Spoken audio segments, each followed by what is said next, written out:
Ready to go? Chapter 10, An Anxious Night.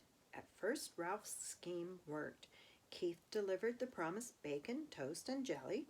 The mice ate sparingly and laid aside the leftovers against the day Keith must leave the hotel. Ralph's mother continued to worry about tipping room service. "I want to do the right thing," she insisted. "There must be some way we could manage a tip." The mice dared not leave the nest to search for small coins that might have rolled under beds and dressers. It was late in the afternoon when Ralph heard Keith and his parents returning to their rooms, very quietly, so that his toenails did not make any scrambling sounds in the woodwork. He slipped to the knothole and peeked in time to see Keith flop down on the bed. "Do I have to go down to the dining room for dinner?" Keith asked his mother and father. "I'm not hungry." "Uh-oh," thought Ralph. "There goes dinner." "I told you not to eat that whole bag of peanuts so close to dinner time," said his mother. "I didn't eat all of it," said Keith. "That's good," thought Ralph. "At least there would be peanuts for dinner." "You'll feel better after you get washed up for dinner," said Mrs. Gridley. "Hurry along now." When his parents had gone into room 216, Ralph noticed that Keith seemed to drag himself off the bed. He walked to the wash basin, turned on the cold water, moistened his fingers, and wiped them over his face. Then he turned off the water and gave the middle of his face a swipe with a towel, which he returned to the towel rack in such a way that it immediately fell to the floor. Keith did not pick it up, but there was nothing unusual about this. Boys rarely pick up towels. What was unusual was that Keith returned to the bed, where he sat down and stared at the wall. He did not play with his cars, nor did he eat the rest of his peanuts. He just sat there. Ralph stuck his head out of the knothole. "Anything wrong?" he asked. "Oh, hi," answered Keith listlessly. "I feel sort of awful." "Say, that's too bad." Ralph ventured a little further out of the knothole. "I know what you mean. Thinking about the motorcycle makes me feel awful, too." "It's not that kind of awful," said Keith. "I feel awful in a different way, sort of in my insides." Picture.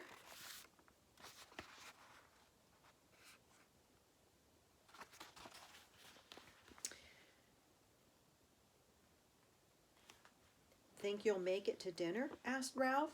"Oh, I guess so." There's no enthusiasm in Keith's voice. "Anything I can bring you?" "Whatever's handy," said Ralph, who hesitated to place an order when he could see Keith did not feel like going to dinner at all. "We are sort of depending on you. The housekeeper found all those sheets I had to chew through to get out of the hamper, and I understand she got pretty excited about mice. We're lying low until the whole thing blows over." A smile flickered across Keith's face. "Don't worry, I won't let you down. I saved you some peanuts. I thought they might be handy for some storing." "Gee, thanks," said Ralph. Keith got slowly off the bed and poked the peanuts one by one through the knothole. When he had finished, Ralph popped out again and said, "Thanks a lot." Keith smiled feebly and flopped down on the bed once more. Ralph went to work moving the peanuts away from the knothole to make room for whatever dinner Keith brought. He felt it would be fun to be surprised by the menu this time. It was something of a shock to find that dinner, which was stuffed through the knothole much earlier than Ralph expected, consisted of a couple of broken soda crackers. Ralph poked his head out to see if more was coming, but Keith was getting into his pajamas. "Aren't you going to bed pretty early?" asked Ralph, realizing he had not heard Keith's parents come in. "I felt so awful I couldn't eat, so they told me I'd better come up and go to bed." Keith tossed his shirt on the foot of the bed and pulled on his pajama top. When his head emerged, he said, "I'm sorry about your dinner. It was the best I could do. All I had was a little soup." "That's right." Ralph was beginning to be concerned. If the boy could not eat, neither could the mouse. Keith fell into the bed, and Ralph ran off to report the news to his relatives. "What a shame," said Ralph's mother. "The poor boy." "Oh dear, whatever shall we do?" cried Aunt Dorothy. "Our very lives depend on him. The little cousins huddled together, big-eyed and frightened. "Yes, what about us?" asked Uncle Lester. "How are we going to manage if he doesn't bring us our meals? It isn't safe for us to go out pilfering when the housekeeper has declared war on mice." "I knew it was a mistake to depend on people," said Aunt Sissy. His parents looks like come try to comfort him. "We'll manage somehow. We always have." Ralph's mother was trying to be brave, but Ralph could see how worried she was. After all, he did bring us a supply of peanuts. We should be grateful for that. "He didn't bring many peanuts." Uncle Lester did not sound the least bit grateful. "The greedy fellow is probably ill from stuffing himself with nuts he should have saved for us. Serves him right." "Now, Lester," fussed Ralph's mother, "the boy had a right to eat his own peanuts, but I do wish he hadn't been quite so hungry." Ralph returned to the knothole. Keith was lying in bed with his sports car in one hand. "How do you feel now?" asked Ralph. "Awful," answered Keith. Before Ralph could reply, footsteps in the hall warned him that Keith's parents were coming. He drew back inside the knothole, where he could observe without being seen. Mrs. Gridley paused by her son's bed and laid her hand on his forehead. "He does feel a little warm," she remarked. "He probably be all right in the morning," said Mr. Gridley. "He just hiked too far in the sun this afternoon." "I hope so." The boy's mother sounded less certain. Mr. Gridley filled a glass at the wash basin and brought it to Keith. "Here, son, drink this." When Keith had drunk the water, he fell back on the pillow and closed his eyes. His parents went quietly into room 216. When it was good and dark, Ralph ventured through the knothole. He could hear Keith breathing deeply, and he knew that he was asleep. Since he had no one to talk to, he found his little crash helmet where he had hidden it behind the curtain, and after he had adjusted the rubber band under his chin, he climbed up on the windowsill to look out into the world beyond the hotel and to dream about the lost motorcycle. From his perch on the windowsill, Ralph saw that the parking lot held more cars than usual. This meant that the motels back on the highway were full, and travelers had followed the sign pointing to the Mountain View Inn. He could hear the holiday weekend activity in the halls, too, people walking up and down, luggage being set with a thump on the floor, keys rattling in locks. Gradually, as the night wore on, the hotel grew silent, more silent than usual, for now even the second-floor mice were quiet. There was no scurrying, scrambling, or squeaking inside the walls. In the silence, Keith tossed in his sleep and mumbled something that sounded like motorcycle. In a moment, his mother slipped through the doorway, pulling her robe on over her nightgown. Ralph hid behind the curtain, peeking out just enough to see what was going to happen. She laid her hand on her son's forehead and murmured, "Oh, dear." Almost at once she was joined by Keith's father, who was tying the belt to his bath robe. "What's the trouble?" he asked. "Keith has a fever," answered the mother. "He's burning up." Ralph was shocked. The boy really was sick. It was not too many peanuts or too much hiking. The boy was really and truly sick. Father turned on the lamp on the bedside table, and he too laid his hand on the boy's forehead. Keith opened his eyes. "I'm so hot," he mumbled. "I want a drink." His mother pulled back a blanket while the father brought a glass of water and held up his son's head so he could drink part of it.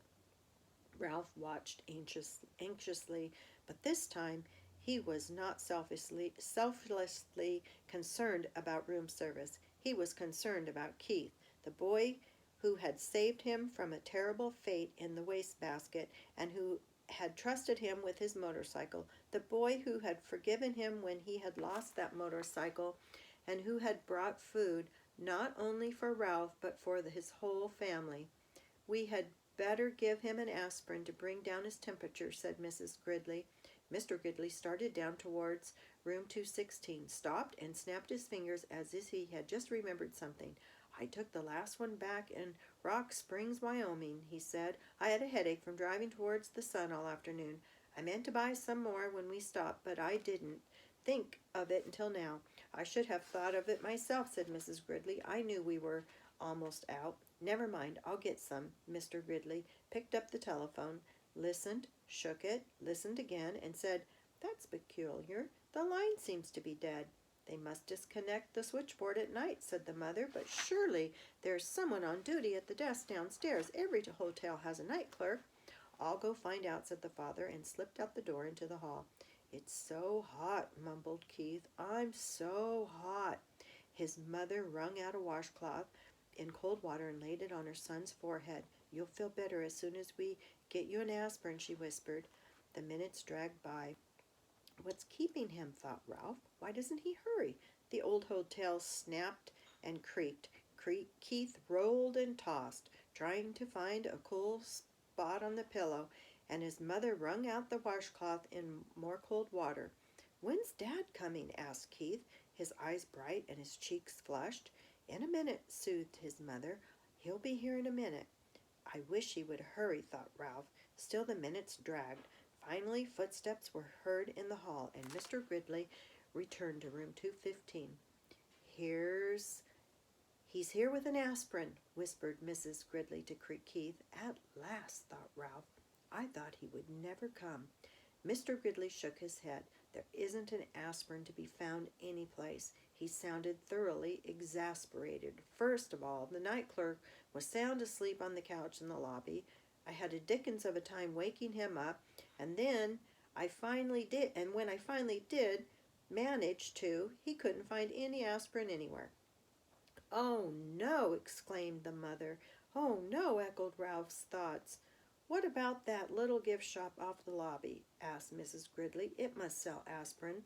Locked up tight, and the clerk went home with the key, answered Mr. Gridley. Oh, dear, the night clerk was really very The night clerk was really very nice about it, said the father. He even came up and looked in the housekeeper's office. How far is the nearest drugstore? 25 miles back on the main highway, answered the father, and it closed at 10 o'clock, and it doesn't open until 9 in the morning. The mother held her watch under the lamp, and it's almost 1 o'clock. It is hours until morning.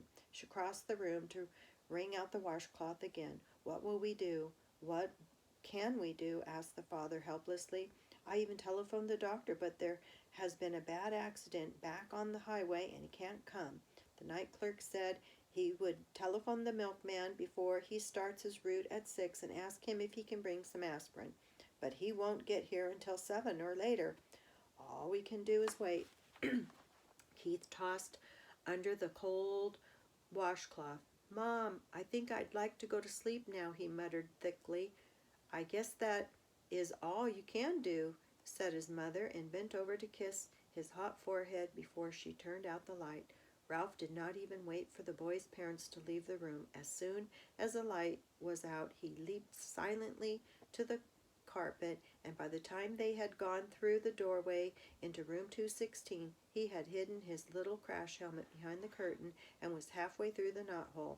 Somewhere, someplace in that hotel, there must be an aspirin tablet, and Ralph was going to find it. He only wished he had the motorcycle so he could travel faster. And that is the end of Chapter 10. Until we do Chapter 11, see you again.